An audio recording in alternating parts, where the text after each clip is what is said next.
City cable news కి స్వాగతం. పెడన నియోజకవర్గం తెలుగుదేశం పార్టీ అభ్యర్థిగా కాగిత కృష్ణ ప్రసాద్ ను పార్టీ అధిష్టానం ప్రకటించడంతో పార్టీ శ్రేణులు బాణసంచా కాల్చి ఆనందోత్సాహాలు వ్యక్తం చేశారు.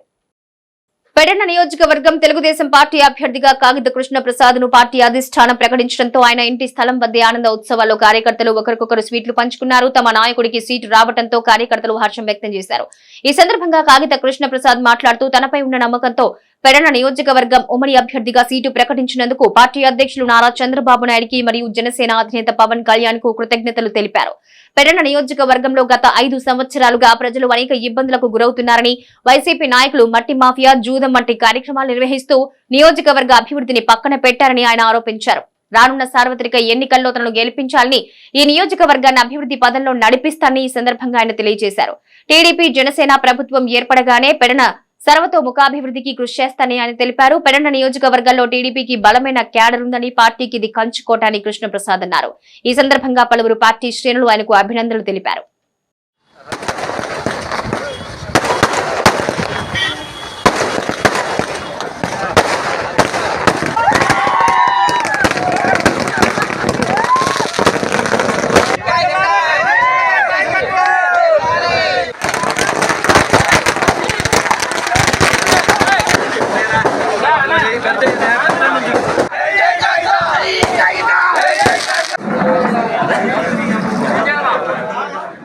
పెడన నియోజకవర్గానికి నన్ను అభ్యర్థిగా ప్రకటించినటువంటి చంద్రబాబు నాయుడు గారికి, పవన్ కళ్యాణ్ గారికి, లోకేష్ బాబు గారికి, ముఖ్యంగా అందరికీ పెద్దలందరికీ కూడా నా యొక్క ప్రత్యేకమైన ధన్యవాదాలు. చాలా సంతోషంగా ఉంది. ఒక నమ్మకంతో ఈ రోజున నన్ను అభ్యర్థిగా ప్రకటించినందుకు శక్తివంచం లేకుండా కష్టపడి ఈ నియోజకవర్గంలో తెలుగుదేశం పార్టీ జెండాని ఎగరేసే బాధ్యతని తీసుకుంటారని చెప్పి సందర్భంగా తెలియజేసుకుంటూ, ముఖ్యంగా నేను ధన్యవాదాలు తెలుపుకోవాల్సింది నా నియోజకవర్గంలో ఉన్నటువంటి నా వెన్నంటే ఈ 5 సంవత్సరాలు ఎన్ని కష్టాలు వచ్చినా, ఎన్ని ఇబ్బందులు కలిగినా, ఈ వైసీపీ ప్రభుత్వం వారు ఎన్ని కేసులు పెట్టినా, ఎన్ని ఇబ్బందులు సృష్టించినా కానీ నా వెన్నంటే నిచ్చినటువంటి తెలుగుదేశం పార్టీ నాయకులు, కార్యకర్తలు, అభిమానులందరికీ కూడా ముఖ్యంగా నా యొక్క హృదయపూర్వక ధన్యవాదాలు, నమస్కారం. మరి మా కాగిత కృష్ణప్రసాద్ గారిని పెడన నియోజకవర్గం ఉమ్మడి అభ్యర్థిగా ప్రకటించినందుకు నారా చంద్రబాబు నాయుడు గారికి, అలాగే జనసేన అధినేత పవన్ కళ్యాణ్ గారికి మా నియోజకవర్గ తరఫు నుంచి కూడా ధన్యవాదాలు తెలియజేసుకుంటున్నాం. అంతేకాకుండా ఏదైతే నమ్మకంతో మాకు సీటు కేటాయించారో అదే నమ్మకంతో అత్యధిక మెజార్టీ తీసుకుని మేము చంద్రబాబు నాయుడు గారికి, పవన్ కళ్యాణ్ గారికి, కాగిత కృష్ణప్రసాద్ గారిని అప్పచెబుతామని తెలియజేసుకుంటున్నాం. కాగిత గారి పిల్లలైన కాగిత కృష్ణప్రసాద్ గారికి మా పెడన నియోజకవర్గం తరఫున సీట్ ఇచ్చినందుకు మా నాయకులు నారా చంద్రబాబు నాయుడు గారికి మా కాన్స్టిట్యున్సీ తరఫున హృదయపూర్వక ధన్యవాదాలు తెలియజేసుకుంటున్నాం. మా కాన్స్టిట్యున్సీ తరఫు నుంచి, ప్రజల నుంచి ధన్యవాదాలు తెలియజేసుకున్నాం. మేమందరం కూడా కష్టపడి మేము కృష్ణప్రసాద్ గారిని టీడీపీ జనసేన తరఫు నుంచి గెలిపించి ఆయనకి కార్యక్రమిస్తామని మేము మా కాన్స్టిట్యున్సీ తరఫున హామీ. మచిలీపట్నం జనసేన టీడీపీ ఉమ్మడి అభ్యర్థిగా టీడీపీకి చెందిన కొల్లు రవీంద్రను ప్రకటించడం పట్ల నియోజకవర్గ జనసేన పార్టీ ఇన్ఛార్జ్ బండి రామకృష్ణ స్పందించారు. మచిలీపట్నం జనసేన టీడీపీ ఉమ్మడి అభ్యర్థిగా టీడీపీకి చెందిన కొల్లు రవీంద్ర పేరు ఖరారు కావడం పట్ల నియోజకవర్గ జనసేన పార్టీ ఇన్ఛార్జ్ బండి రామకృష్ణ స్పందించారు. తమ పార్టీ అధినేత పవన్ కళ్యాణ్ తీసుకున్న నిర్ణయమే తమకు శిరోధార్యమన్నారు. పార్టీ కోసం గత 5 సంవత్సరాలుగా తాను విశేష కృషి చేశానని, అయితే పొత్తుల్లో భాగంగా టీడీపీకి సీటు కేటాయించడం కొంత బాధ కలిగించినప్పటికీ అధినేత నిర్ణయాన్ని వ్యతిరేకించానన్నారు. మచిలీపట్నం కార్యాలయంలో మరి పవన్ కళ్యాణ్ గారు, మా నాయకుడు చంద్రబాబు నాయుడు గారు కూర్చొని కొన్ని సీట్లు ప్రకటించారు. దానిలో భాగంగా మచిలీపట్నం సీటు కూడా పెరగడం జరిగింది. దీని మీద ఇంకా 100కి 20% ఈ రోజున ప్రకటించడం జరిగింది. తర్వాత మా నాయకుడు ఫోన్ చేస్తారు, ఆయన వీడియోలో మాట్లాడతారు. ఆ తర్వాత మరి ఆయన మాటకి 100% ఇసుక రేణి మందవంతా కూడా ఆయన చెప్పినట్టుగా చేస్తాం. ఆ మాట కట్టుబడి పనిచేస్తాం. వచ్చిందని పొంగిపోయేది లేదు, రాలేదని పొంగిపోయేది లేదు. జీవితంలో ఇవన్నీ ఒక పార్ట్లు అనమాట. అయితే ఏంటంటే 5 సంవత్సరాల మట్టి రాత్రనగా పగలనక కష్టపడి పనిచేసాం, పార్టీకి పనిచేసాం. మా నాయకుడు ఇప్పటి వరకు కూడా పవన్ కళ్యాణ్ గారు ఆయన యొక్క జీవితాన్ని తీసుకుంటే ఆయన నష్టపోయాడేమో కానీ తన వెనకాల తిరిగిన వాళ్ళని కానీ తనతో ఉన్న వాళ్ళని కానీ నిర్మాతలను కానీ ఎవరిని కూడా ఆయన ఇబ్బంది పెట్టిన వాళ్ళు కాదు. వాళ్ళందరినీ దృష్టిలో పెట్టుకుని ఒక నిర్ణయం తీసుకుంటాడు. ఆ లోతైన అవగాహన ఏంటో కొద్దిగా ఓపిక పడితే అందరికీ కూడా అర్థమవుద్దని జనసేన పార్టీ తరఫున కోరుకుంటున్నాం. మేము ఇప్పుడు విన్నామండి, అది మరి ఇంకా క్లారిటీగా నాకు మా పార్టీ నుంచి మరి మాట్లాడలేదేమి. ఇచ్చారనేది ఎవరికి ఇచ్చినా నేను సంతోషపడేస్తాం, కానీ మాకు రాలేదని ఆవేదన మాకు ఉంటుంది.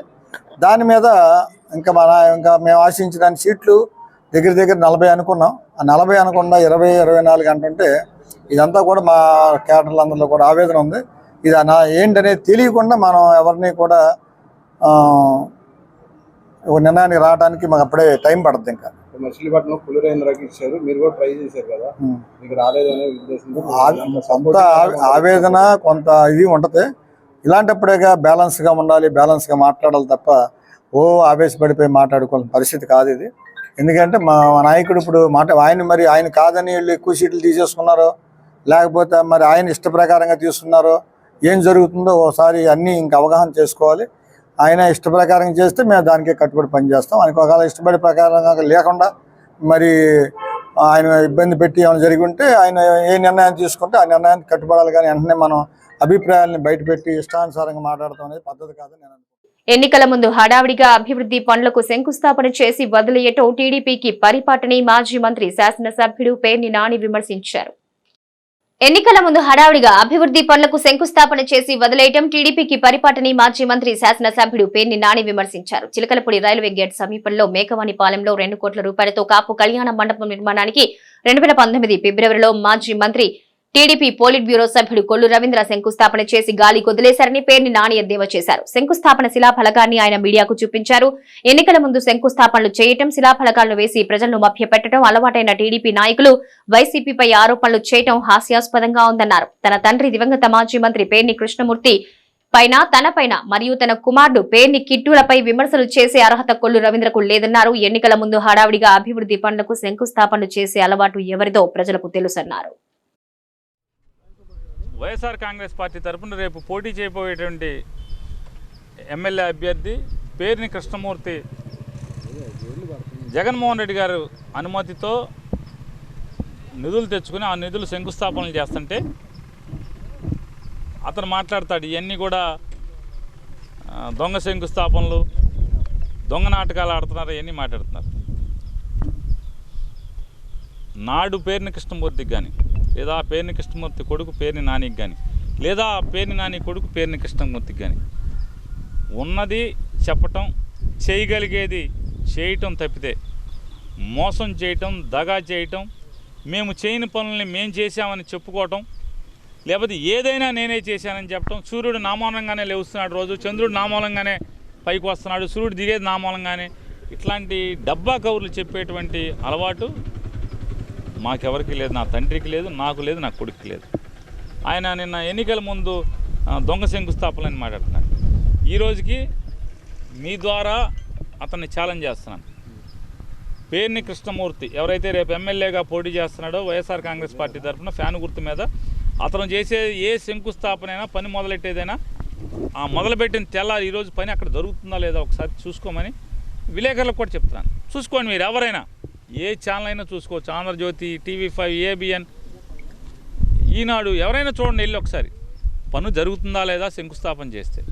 ఇది దగ అంటే ఎవరంటే మోసం అంటే చూడండి. 15/2/2019 ఎన్నికలు ఇంకా అంటే ఎలక్షన్ కోడ్ ఇంకొక 15 రోజుల్లో వస్తుందనగా, 15-20 రోజుల్లో వస్తుందనగా కాపు కళ్యాణ మండపం, కాపు భవనం అంట కొండపల్లి సోమయ్య గారి పేరు మీద. అంటే ఈ మున్సిపాలిటీకి ఎన్నో సేవలు అందించినటువంటి కొండపల్లి సోమయ్య గారిని అవమానం చేసావా? ఎక్కడయ్యా అంటే ఈ చెరువు అంట, అది ఈ కాపు కళ్యాణ మండపం ఈ చెరువు అంట. ఆ చెరువులో 2 కోట్లు పెట్టి శంకుస్థాపన చేశా అన్నది. ఏది బిల్డింగ్, ఏది, ఎవరిది దొంగ నాటకాలు, ఎవరిది దొంగ శంకుస్థాపన, దగా శంకుస్థాపన ఎవరిది? ఇట్లాంటి దగాలు చేసి ఏదో రకంగా ప్రజల్ని మాయ చేద్దాం, ఏదో రకంగా ఓటేసుకుంటే చాలే అనేటువంటి ఆలోచన సరళి ఎవరిదనేది. ఇది ఇంకటితో అయిపోలేదు. ఇంకా ఏ కులానికి ఏ దగా శంకుస్థాపనలు చేశాడో 2000 ఎలక్షన్ల ముందు. తనకు సీటు రాకపోవడంతో మాజీ డిప్యూటీ స్పీకర్ టీడీపీ రాష్ట్ర ఉపాధ్యక్షుడు బూరగడ్డ వేదవ్యాస్ తీవ్ర అస్వస్థతకు గురయ్యారు. వివరాల్లోకి వెళితే పెడన నియోజకవర్గం నుంచి తెలుగుదేశం జనసేన ఉమ్మడి అభ్యర్థిగా సీటు వాసించి గత కొన్నాళ్లుగా నియోజకవర్గంలో విస్తృతంగా ప్రచారం చేస్తున్న బూరగడ్డ వేదవ్యాస్ అందులో భాగంగా చిన్న పాండ్రక గ్రామంలో మీడియా సమావేశం నిర్వహించారు. అనంతరం సీటు తనకు రాకపోవడంతో మనస్తాపానికి గురై కుప్పకూలిపోవడంతో హుటాహుటిన చిన్నపాండ్రక ప్రభుత్వ ఆసుపత్రికి తరలించడంతో వైద్యులు పరీక్షించి ప్రాథమిక వైద్యం చేసి మెరుగైన వైద్యం కోసం మచిలీపట్నం తరలించారు. ఈహెచ్సి చిన్నపాండ్రకలో మెడికల్ ఆఫీసర్గా చేస్తున్నానండి. ఇందాక మధ్యాహ్నం మన వేదవ్యాస్ గారిని కార్యకర్తలతో మన హాస్పిటల్కి తీసుకురావడం జరిగింది.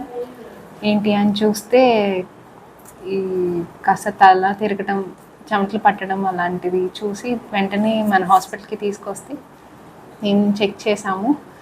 బీపీ, షుగర్ అన్నీ కూడా బాగానే ఉన్నాయి. కొంచెం బీపీ పెరగడం వల్ల ఆయనకి తల తిరగడం అలా ఉంది. ఇంకా మిగతా హార్ట్, లంగ్స్ కూడా చాలా క్లియర్గానే ఉన్నాయి, స్టేబుల్గానే ఉన్నారు. వాళ్ళ రిక్వెస్ట్ మేరకు మచిలీపట్నం పంపించడం జరిగింది. నాగాయలంక మండలం దిండి గ్రామంలో శ్రీ కోదండ రామాలయంలో విగ్రహాల ప్రతిష్ఠ మహోత్సవ కార్యక్రమాన్ని ఘనంగా నిర్వహించారు. నాగాయలంక మండలం దిండి గ్రామంలో శ్రీ కోదండ రామాలయంలో శ్రీరాముని విగ్రహ ప్రతిష్ఠ మహోత్సవ కార్యక్రమాన్ని ఘనంగా నిర్వహించారు. ఈ సందర్భంగా వేద పండితులచే శాస్త్రోక్తంగా ఈ క్రతువులు నిర్వహించారు. గత 3 రోజులుగా శ్రీ గణపతి హోమం, వాస్తు పూజ, హోమ కార్యక్రమాలు నిర్వహించి ప్రతిష్ఠ మహోత్సవ కార్యక్రమం తర్వాత పూర్ణాహుతి జరిపారు. అనంతరం స్వామివారిని ప్రత్యేకంగా అలంకరించారు. తర్వాత భక్తులు వేలాదిగా శ్రీరాములవారిని దర్శించుకున్నారు. ఆలయ కమిటీ భక్తులకు అన్నదాన కార్యక్రమాలు నిర్వహించారు.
మార్చి 1వ తేదీ నుంచి ప్రారంభమయ్యే ఇంటర్మీడియట్ పబ్లిక్ పరీక్షలకు అన్ని ఏర్పాట్లు పూర్తి చేసినట్లు కృష్ణా జిల్లా ఇంటర్మీడియట్ బోర్డు ప్రాంతీయ పర్యవేక్షణ అధికారి పి రవికుమార్ తెలిపారు. మార్చి 1వ తేదీ నుంచి ప్రారంభమయ్యే ఇంటర్మీడియట్ పబ్లిక్ పరీక్షలకు అన్ని ఏర్పాట్లు పూర్తి చేసినట్టు కృష్ణా జిల్లా ఇంటర్మీడియట్ బోర్డు ప్రాంతీయ పర్యవేక్షణ అధికారి పి రవికుమార్ తెలిపారు. లేడీ యాంతిల్ కళాశాలలో జరిగిన పరీక్షల నిర్వహణలో చీఫ్ సూపరింటెండెంట్లు, డిపార్ట్మెంటల్ అధికారులు మరియు కస్టోడియన్లకు సమీక్ష సమావేశం నిర్వహించారు. ఈ సందర్భంగా ఆయన మాట్లాడుతూ ఇంటర్మీడియట్ పబ్లిక్ పరీక్షల నిర్వహణలో ఎటువంటి అవాంతరాలు ఏర్పడినా ఉపేక్షించేది లేదన్నారు. జిల్లా వ్యాప్తంగా మొదటి సంవత్సరం 21,348 మంది, ద్వితీయ సంవత్సరం 20,161 మంది విద్యార్థులు పరీక్షలకు హాజరవుతున్నారని తెలిపారు. ముందుగానే పరీక్ష హాల్లో ఉండే విధంగా ఏర్పాటు చేయాలని ఆదేశించారు. ఈ కార్యక్రమంలో డిఈసి పరీక్షల కమిటీ సభ్యులు ప్రసాద శాస్త్రి గారు, రవికిరణ్, వెంకటరమణ గారు, నాగరవి మరియు ప్రిన్సిపల్ ఆనంద్ కుమార్ ప్రసంగించారు. రూమ్కి 9 లోపే వెళ్ళిపోవాలన్నమాట. 5 to 9 అంటే 9 లోపు 8:55 కల్లా రూముల్లో మీరు ఆ యొక్క పేపర్స్ కవర్లు హ్యాండ్ అవుట్ చేయండి. న్యూస్ లెటర్స్కి హ్యాండ్ అవుట్ చేయండి. న్యూస్ లెటర్ హ్యాండ్ అవుట్ చేసిన తర్వాత కరెక్ట్గా 9 గంట కొట్టగానే మరి క్వశ్చన్ పేపర్లు స్టూడెంట్స్కి డిస్ట్రిబ్యూట్ చేయాలి. క్వశ్చన్ పేపర్స్ స్టూడెంట్స్కి డిస్ట్రిబ్యూట్ చేయాలి. ఓకే. అయితే అంతకు ముందే మీకు 8:30 కల్లా మీరు ఇన్విజిలేటర్స్ రూమ్కి వెళ్ళిపోతారు. వెళ్ళిపోయిన తర్వాత పిల్లలను కూడా అలౌ చేయండి. 8:30కి పిల్లలను కూడా అలౌ చేసి రూమ్లోకి వచ్చి వాళ్ళ సీట్లలో కూర్చుంటారు. హాల్ టికెట్స్ వెరిఫై చేయాలి ఇన్విజిలేటర్స్. నెక్స్ట్ ఏంటంటే ఆన్సర్ బుక్స్ కూడా పిల్లలకి హ్యాండ్ అవుట్ చేయండి. చేసిన తర్వాత ఓఎంఆర్ షీట్స్ అని ఉంటాయి. ఆ ఓఎంఆర్ షీట్స్ మీ అందరూ తెలుసు, 3 పార్ట్లు ఉంటాయి దాంట్లో. ఓఎంఆర్ షీట్లో ఫస్ట్ పార్ట్లో స్టూడెంట్ డీటెయిల్స్ అన్నీ ఉంటాయి అన్నమాట. ఫస్ట్ పార్ట్లో స్టూడెంట్ డీటెయిల్స్ అన్నీ ఉంటాయి. స్టూడెంట్ పేరు, register number. Pedana TDP ticket కాగిత కృష్ణ ప్రసాద్ కు కేటాయించడంపై మాజీ డిప్యూటీ స్పీకర్ బూరగడ్డ వేదవ్యాస్ అసంతృప్తి వ్యక్తం చేశారు. 60 ఏళ్లుగా తమ కుటుంబం పెడన నియోజకవర్గ రాజకీయాల్లో ఉందని వ్యాస్ తెలిపారు. ఎన్నికల్లో గెలిచినా ఓడినా ప్రజల కోసం పనిచేశామన్నారు. గత ఎన్నికల్లోనే చంద్రబాబు మాటకు విలువ ఇచ్చి పోటీ నుంచి తప్పుకున్నానన్నారు. 2024లో పెడన సీటు ఇస్తానని చంద్రబాబు హామీ ఇచ్చారని వ్యాస్ పేర్కొంటూ ఏం జరిగిందో తెలియదు కానీ తొలి జాబితాలో నా పేరు లేకపోవడం నిరాశకు గురి చేసిందన్నారు. తన కోసం పనిచేసిన కార్యకర్తలు అభిమానులతో చర్చించి త్వరలో నిర్ణయం ప్రకటిస్తానని పెడన నియోజకవర్గం ఓటు అడిగే హక్కు నాకే ఉందని వేదవ్యాస్ తెలిపారు. నేను ఈరోజు బంటుమిల్లి కుర్తివెన్ మండలాల్లో గతంలో నేను చేసిన అభివృద్ధి కార్యక్రమాలు ఏ విధంగా ఉన్నాయని చూడటానికి, మంచినీళ్ళు తాగటానికి కూడా లేవని చాలా గ్రామాలు చెబితే అవి చూడటానికని ఇవాళ తెలుగుదేశం జన సైనికులు అందరూ కలిసి రాగా మరి అనేక గ్రామాల నుంచి వచ్చారు. దగ్గర 200-300 మంది వచ్చారు. వాళ్ళందరితో నేను ఈ గ్రామాలు పర్యటిస్తుంటే మధ్యలో ఈ యొక్క అభ్యర్థుల ప్రకటన వచ్చింది. మరి చాలా నిస్పృహ చెందాను. నాకు ఖచ్చితంగా సీటు వస్తుంది అనుకున్నాను. గతంలో చంద్రబాబు నాయుడు గారు 2019లో మీరు ఈసారి కాగండి, వచ్చేసారి ఎన్నికల్లో తప్పకుండా మీరు పోటీ చేస్తారు, మీకు అవకాశం కల్పిస్తాను అని ఆయన చెప్పారు. ఆయన మాట మీద ఆ రోజున, ఎందుకంటే 67 నుంచి కూడా మా కుటుంబం ప్రతి ఎన్నికల్లో గెలిచినా ఓడినా పోటీ చేశాం. మేము ఓడినప్పుడు కూడా 40-45 వేలు ఓటు వచ్చింది మాకు. ఆ విధంగా మేము ప్రతిసారి ఎన్నికల్లో ఉన్నాం. మొట్టమొదటిసారి చంద్రబాబు నాయుడు గారు చెప్పడం మూలంగా ఆ రోజు ఆగాము ఎన్నికల్లో పోటీ చేయకుండా. మరి ఆయన మాట తప్పుతారని నేను అనుకోను. మరి మొన్న డినై చేశారు, ఈసారి కూడా టికెట్ ఇవ్వకపోతే 2 సార్లు టికెట్ ఇవ్వకపోయేసరికి ప్రజల్లో చాలా మరి నిస్పృహ ఆవేశం కలిగి చాలా బాధపడ్డారు. నేను కూడా చాలా బాధపడ్డాను. పవన్ కళ్యాణ్ గారికి కూడా ఈ విషయం నేను చెప్పాను నెల రోజుల కింద కలిసినప్పుడు. మరి ఎందుకు జరిగిందో ఏం జరిగిందో తెలియదు నాకు. నేను మరి వాళ్ళతో కూడా సంప్రదించి మరి వాళ్ళ ప్రజలందరూ కూడా చాలా ఆవేశంగా ఆందోళన చెందుతున్నారు. వాళ్ళ నిర్ణయాలు కట్టుబడి ఉండవలసిన పరిస్థితి కూడా నాకు ఉంది. అందుకని ముందు అసలు ఏం జరిగిందో తెలుసుకున్న తర్వాత నేను ఈ ప్రజల యొక్క అభిప్రాయం తెలుసుకుని ఆ విధంగా నడుచుకుంటాను. అయితే ఎందుకంటే నేను ఆ యొక్క ఇద్దరు నాయకుల అభిప్రాయం తెలుసుకోవాలి, మా ప్రజల అభిప్రాయం తెలుసుకోవాలి, నా అభిమానుల అభిప్రాయం తెలుసుకోవాలి. ఎందుకంటే గెలిచినా ఓడినా నేను చెప్పాను కదా 40,000-45 వేలు ఓటు వస్తుందని. ఆ యొక్క 40,000 మంది నా యొక్క అభిమానులు, కార్యకర్తలు, అలాగే ఈ నియోజకవర్గంలో ఉన్న 1,65,000 మంది ఓటర్స్ యొక్క మనోభావాలు నాకు బాగా తెలుసు. ఎందుకంటే ఈ నియోజకవర్గంలో ఓటు అడిగే హక్కు, ప్రతి గ్రామానికి వెళ్ళి ఓటు అడిగే హక్కు నాకే ఉంది.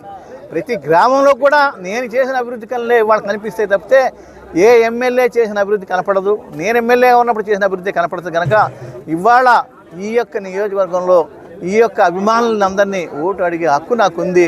వాళ్ళు కూడా అదే అభిప్రాయం వ్యక్తం చేస్తారు. కనుక వాళ్ళ సూచనల ప్రకారం నేను నిర్ణయం తీసుకున్నాను.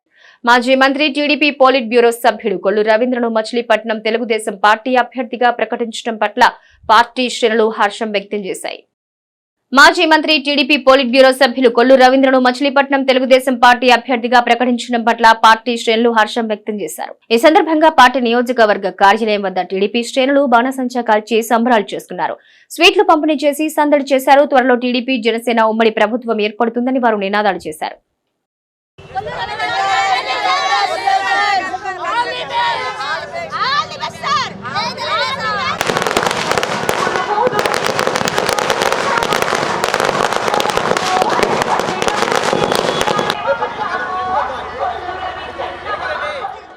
తెలుగుదేశం జనసేన పొత్తులో భాగంగా మచిలీపట్నం నియోజకవర్గ తెలుగుదేశం పార్టీ అభ్యర్థిగా కొల్లు రవీంద్ర గారు పేరు రావడం మేమంతా కూడా ఈ రోజున ఎంతో సంతోషిస్తున్నాం. రేపు కొల్లు రవీంద్ర గారు ఎలక్షన్లో గెలిచి ఆయన ఎమ్మెల్యేగా అలాగే మంత్రిగా అయ్యే వరకు కూడా ఆహర్నిశలో కృషి చేస్తామని చెప్పేసానని మొత్తం అందరికీ కూడా ఈ కార్యక్రమంలో ఇచ్చేసి మొత్తం అందరికీ కూడా హృదయపూర్వక నమస్కారాలు. ప్రతి ఒక్కరు కూడా ఒక సైనికుల్లాగా పనిచేయాలని చెప్పేసానని మనస్ఫూర్తిగా అభినందిస్తున్నాం. జనసేన ఉమ్మడి అభ్యర్థిగా మన మచిలీపట్నం కింగ్ కొల్లు రవీంద్ర గారిని ప్రకటించడం చాలా ఆనందదాయకం. మరి వారి యొక్క విజయం కోసం ప్రతి ఒక్కరూ ఆర్డినెన్స్లో కృషి చేసి వారికి మంచి మెజార్టీ తెప్పించి ఈ బందర్కే బందర్ నియోజకవర్గ గర్వకారణంగా చేయాలని చెప్పి ఆయనకి అసెంబ్లీకి పంపుతామని చెప్పి తెలుగుదేశం పార్టీ కుటుంబ సభ్యులందరూ కూడా ఇవాళ హర్షం వ్యక్తం చేస్తున్నారు. జై హింద్, జై కొల్లు రవీంద్ర, జై జై తెలుగుదేశం. ఈరోజు చాలా సంతోషంగా ఉంది. మరి జనసేన తెలుగుదేశం పొత్తులో భాగంగా కొల్లు రవీంద్ర గారిని ప్రకటిస్తాం. మచిలీపట్నం పేద ప్రజలందరూ కూడా ఎంతో సంతోషాన్ని హర్షాన్ని వ్యక్తం చేస్తున్నారు. ఎందుకంటే పేద ప్రజల గుండెల్లో కొల్లు రవీంద్ర గారు ఉన్నారు. ఎన్నో రోడ్లు వేసాడు, ఎన్నో మంచినీళ్ళు పైప్ లైన్లు వేసాడు, ఎన్నో బర్రెల గ్రౌండ్లను అభివృద్ధి చేశాడు అని చెప్పి, ఎన్నో పార్కులను అభివృద్ధి చేశారని చెప్పి ప్రజలందరూ కూడా ఆయనే రావాలని చెప్పి కోరుకున్నారు. దాంట్లో భాగంగా ఆయన పేరును ప్రకటిస్తాం మా అందరికి కూడా ఆనందం కలుగుతుంది. ఖచ్చితంగా మంచి మెజార్టీతో ఆయన గెలిపించి ఆయన్ని మంత్రిగా పంపిస్తానికి మచిలీపట్నం ప్రజలందరూ కూడా పూర్తిగా సహకరించారు. ప్రభుత్వాసుపత్రి సమీపంలోని గంగానమ్మ ఆలయంలో అమ్మవారికి విశేష పూజలు జరిపి అన్నదానం చేశారు. ప్రభుత్వాసుపత్రి సమీపంలోని గంగానమ్మ ఆలయంలో అమ్మవారికి విశేష పూజలు జరిపి అన్నదానం చేశారు. మాఘ పూర్ణిమ సందర్భంగా అమ్మవారికి విశేష అలంకారాలు చేసి ప్రత్యేక పూజలు జరిపారు. అనంతరం నిర్వహించిన అన్నదాన కార్యక్రమంలో పెద్ద సంఖ్యలో భక్తులు పాల్గొన్నారు. ప్రతి నెల పూర్ణిమ సందర్భంగా అమ్మవారికి ప్రత్యేక పూజలు, భక్తులకు అన్నదానం జరుపుతున్నట్టు ఆలయ నిర్వాహకులు తెలిపారు. గవర్నమెంట్ హాస్పిటల్ ఆవరణలో ఉన్న గంగానమ్మ తల్లి 31వ నెల అన్నదాన కార్యక్రమం జరుగుతుంది. ఈ అన్నదాన కార్యక్రమం భక్తులు వేలాదిగా పాల్గొంటున్నారు. ఈ సేవలో అందరూ భక్తులు పాల్గొని ఈ దేవత ప్రసాదాలు తీసుకోవాల్సింది. బాగా సత్యమైన దేవత, మీ కోరికలు ఏం కోరుకున్నా తీరుతాయి. అందుకని ఈ గంగానమ్మ తల్లి సేవలో అందరూ తరించాలని కోరుకుంటున్నారు. డాక్టర్ బిఆర్ అంబేద్కర్ అందరికీ ఆదర్శప్రాయుడని మాజీ మంత్రి ఎమ్మెల్యే పేర్ని నాని అన్నారు. డాక్టర్ బిఆర్ అంబేద్కర్ అందరికీ ఆదర్శప్రాయుడని మాజీ మంత్రి ఎమ్మెల్యే పేర్ని నాని అన్నారు. జీవిత బీమా డివిజనల్ కార్యాలయం వద్ద ఎల్ఐసి, ఎస్సీ, ఎస్టీ, బీసీ ఉద్యోగుల సంఘం ఆధ్వర్యంలో ఏర్పాటు చేసిన అంబేద్కర్ కాంస్య విగ్రహాన్ని ఆయన ఆవిష్కరించారు. తొలుత దళిత జేఏసీ ఆధ్వర్యంలో జరిగిన ర్యాలీలో వైసీపీ నియోజకవర్గ ఇన్ఛార్జి పేర్ని కిట్టు తదితరులు పాల్గొన్నారు. ఈ కార్యక్రమంలో శోభన్ కుమార్, మేయర్ చిటికిన వెంకటేశ్వరమ్మ, డిప్యూటీ మేయర్ మాడపాటి విజయలక్ష్మి, పలువురు దళిత జేఏసీ నాయకులు పాల్గొన్నారు. ఎల్ఐసి కేంద్ర కార్యాలయం బయట, జోనల్ కార్యాలయం బయట మహనీయులు డాక్టర్ బాబాసాహెబ్ అంబేద్కర్ గారి యొక్క స్మృతి వనాన్ని ఇంత గొప్పగా నిర్మాణం చేసినటువంటి ప్రతి ఎవరెవరైతే దీనిలో భాగస్వాములు అయ్యారో ఈ స్మృతివనం నిర్మాణంలో చేయి కలిపిన ప్రతి చేయికి మనస్ఫూర్తిగా అభినందనలు తెలియజేసుకుంటూ, అలాగే ఆ మహనీయుడికి నివాళులు అర్పించడానికి, ఆయన్ని మరొకసారి స్మరించుకుంటాకి, ఆయన ఆలోచన మేరకు ఆయన చేతి కలంలోంచి జాలువారినటువంటి ప్రతి స్థిర చుక్కతోటి ఈ భారతదేశపు కోట్లాది మంది భవిష్యత్తు తీర్చిదిద్దబడినటువంటి ఆ మహనీయుడి యొక్క ఆయన ద్వారా మేలు పొందినటువంటి లేదా ఆయన మీద అభిమానాన్ని పెంచుకున్నటువంటి ఆయన స్ఫూర్తిగా తీసుకుని నిరంతరం ఆయన భావజాలాల్ని గుండెల నిండా నింపుకున్నటువంటి అనేక మంది ఈరోజు నివాళులు అర్పించడానికి వచ్చినటువంటి ప్రతి ఒక్కరికి కూడా నా నమస్సమాన్యాలు తెలియజేసుకుంటూ, మచిలీపట్నం శాసనసభ్యులు పేర్ని నాని తెలుగుదేశం పార్టీ నాయకుడు కొల్లు రవీంద్రపై చేసిన ఆరోపణలు ఖండిస్తూ తెలుగుదేశం పార్టీ నాయకులు ఖండించారు. మచిలీపట్నం శాసనసభ్యులు పేర్ని నాని తెలుగుదేశం పార్టీ నాయకుడు కొల్లు రవీంద్రపై చేసిన ఆరోపణలు ఖండిస్తూ తెలుగుదేశం పార్టీ నాయకులు ఖండించారు. మండల పార్టీ అధ్యక్షుడు కుంచె నాని, తెలుగు రైతు జిల్లా అధ్యక్షుడు గోపు సత్యనారాయణ, మాజీ జెడ్పీటీసీ లంకే నారాయణ ప్రసాద్, సమన్వయ కమిటీ సభ్యులు వాలిశెట్టి తిరుమలరావు, జిల్లా మైనార్టీ సెల్ అధ్యక్షుడు సయ్యద్ ఖాజాలు మీడియా సమావేశంలో మాట్లాడుతూ ఆర్ఎస్ నంబర్ లేకుండా, అధికారులు సంతకాలు లేకుండా, రాజముద్రలు లేకుండా ఇళ్ల పట్టాలు ఎవరైనా ఇస్తారా అని, ఇది పేద ప్రజల్ని మోసం చేయడం కాదా అని ప్రశ్నించారు. కొల్లు రవీంద్ర ఎన్నికల ముందు శంకుస్థాపనలు చేశారని, శిలాఫలకాలు చూపించడం కాదు, నువ్వు చూపించాల్సింది మీడియాకు అక్రమంగా నిర్మించుకున్న నీ గోడౌన్లను చూపించు అన్నారు. బందర్ నలుమూలలా రహదారులు నిర్మించింది కొల్లు రవీంద్ర అయితే రోడ్ల మీద తిరుక్కుంటూ ఏం అభివృద్ధి చేశారని మమ్మల్ని ప్రశ్నిస్తారా అని అన్నారు. ఎంతసేపు అబద్దాలు అసత్యాలు మాట్లాడితే ప్రజలు నమ్మేందుకు సిద్ధంగా లేరన్నారు. నీ కొడుకు నువ్వు కలిసి బందర్ అభివృద్ధి గురించి మాట్లాడే దమ్ము సత్తా మీకు లేదు. ఎందుకంటే తోడు దొంగలు మీరు. ఇవాళ మీరు దొంగ పట్టాలు ఇచ్చారు. ఇది పట్టా అండి, ఇది ఆర్ఎస్ఆర్ నెంబర్ లేదు, ఒక ఎంఆర్ఓ సంతకం లేదు. మీరు దొంగ పట్టాలు ఇచ్చి పట్టాల గురించి మాట్లాడే సత్తా మీకుందా? ఒక బొమ్మల పిచ్చ. పట్టాలు ఎవడన్నా ఇలా ఇస్తారా? ఒక గవర్నమెంట్ సీల్ లేదు, ఏమీ లేదు. దీనిలో ఒక ఎంఆర్ఓ సంతకం కూడా లేదు, అద్దులు లేవు, పైపెచ్చు ఆర్ఎస్ నెంబర్ వేస్తారు, ఏంటో ఎస్ఎఫ్ నెంబర్. మరి మీ వింత పోకడలో మీ యొక్క డ్రామాలు ఇక్కడే అర్థమవుతున్నాయి నాని గారు. మరి నువ్వు ఇవాళ 5 సంవత్సరాలు అయింది, ఎక్కడా రోడ్లు వేసిన పాపాలు లేవు. కమ్మర్ చెరువు రోడ్డు చూడండి ఏ రకంగా ఉందో. ఇవాళ వెళ్తుంటే కనీసం ఒక డెలివరీ మహిళ బందరు తీసుకురావాలంటే నరకయాతన అనుభవిస్తున్నారు. నువ్వు ఇవాళ అభివృద్ధి చేశానన్నావు. ఇవాళ కొల్లు రవీంద్ర అభివృద్ధి చేశాడో లేదో బందర్ ప్రజలందరికీ తెలుసు. నువ్వు ఈ 5 ఏళ్లలో ఏం చేసావో ఈ బందర్ ప్రజలందరికీ తెలుసు. కెనడీ రోడ్డు చేసింది కొల్లు రవీంద్ర కాదా? అలాగే మంగినపూడి బీచ్ రోడ్డు చేసింది కొల్లు రవీంద్ర కాదా? చిలకలపూడి నుంచి బస్టాండ్ సెంటర్ వరకు చేసింది కొల్లు రవీంద్ర కాదా? ఇటు చింత చెట్టు చేసింది కొల్లు రవీంద్ర కాదా? నువ్వేం చేసావు అభివృద్ధి బందర్కి అంటే? గతంలో చూసుకుంటే కొల్లు రవీంద్ర గారు 2014 నుంచి 19 వరకు మంత్రిగా ఉన్నారు. అంతకుముందు మీరు నాని గారు 10 ఏళ్ల పాటు ఎమ్మెల్యేగా ఉన్నారు. తర్వాత ఇప్పుడు 19 నుంచి 24 సంవత్సరం వరకు 5 ఏళ్ళు, మొత్తం 15 ఏళ్లలో కొల్లు రవీంద్ర గారు చేసిన అభివృద్ధికి ముందు కానీ వెనక కానీ మీరేమన్నా చేశారా? ఎక్కడ చూసినా ఏ గ్రామం వెళ్ళినా రోడ్లు కానీ అన్నీ అస్తవ్యస్తంగా ఉన్నాయి. ఈ రోజున 4 సంవత్సరాలు 10 మాసాలు ఇప్పుడు అభివృద్ధి గుర్తుకొచ్చింది. 2 నెలల్లో ఎన్నికలు ఉన్నాయి, కేవలం 50 రోజుల్లో ఎన్నికలు ఉన్నాయి. మీరు ఈ రోజున రోడ్లకు శంకుస్థాపన చేస్తున్నారు. ఏవి అమౌంట్తో? ఇవాళ ముడాలో 18 కోట్ల రూపాయలు మిగులు ఫండ్ ఉంటే అది తీసుకొచ్చి ఈ రోజున ఏదో రోడ్లు అడావిడిగా ఒక టెండర్ లేదు, లేకపోతే ఎస్టిమేట్ లేదు, ఇవాళ రోడ్లు వేస్తున్నారు, కొబ్బరికాయలు పెడుతున్నారు.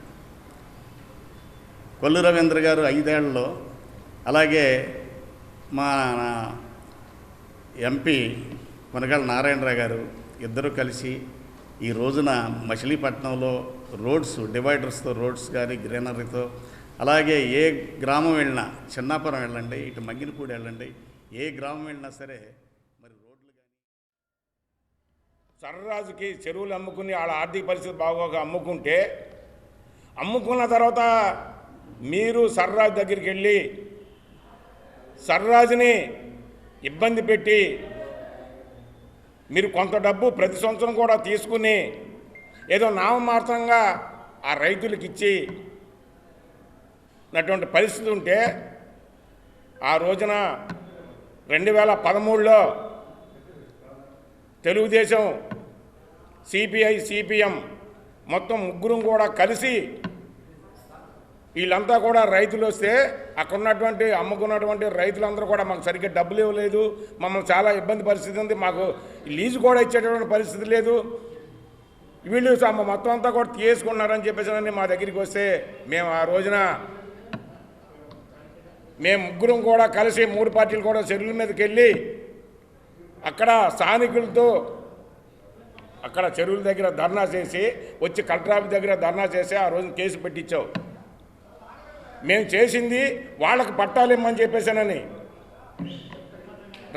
కొల్లు రవీంద్ర గారు కానీ మేము కానీ పట్టాలు ఇమ్మని చెప్పేసానని ఆ రోజు మేము పోరాడి ఇచ్చేసే 2014లో కొల్లు రవీంద్ర గారు ఎమ్మెల్యేగా గెలిచిన తర్వాత, మంత్రిగా అయిన తర్వాత మేము పట్టాలు ఇద్దామని చెప్పి మేము ప్రయత్నం చేస్తే ఆ రోజు నువ్వు చేసిందేంటి? తీసుకెళ్ళి కోర్టులో వేయించావు. పట్టాలు ఇవ్వడానికి ఇబ్బంది పెట్టాలి అనే ఉద్దేశంతో నిన్న మాట్లాడుతున్నావు. 2019 వరకు ఉన్నావు, నువ్వేం చేసావు? పట్టాలు ఇచ్చావా అని చెప్పేసానని నువ్వు కోర్టులో వేయించి దాని అబ్జెక్షన్ పెట్టావు. సిటీ కేబుల్ న్యూస్ సమాప్తం.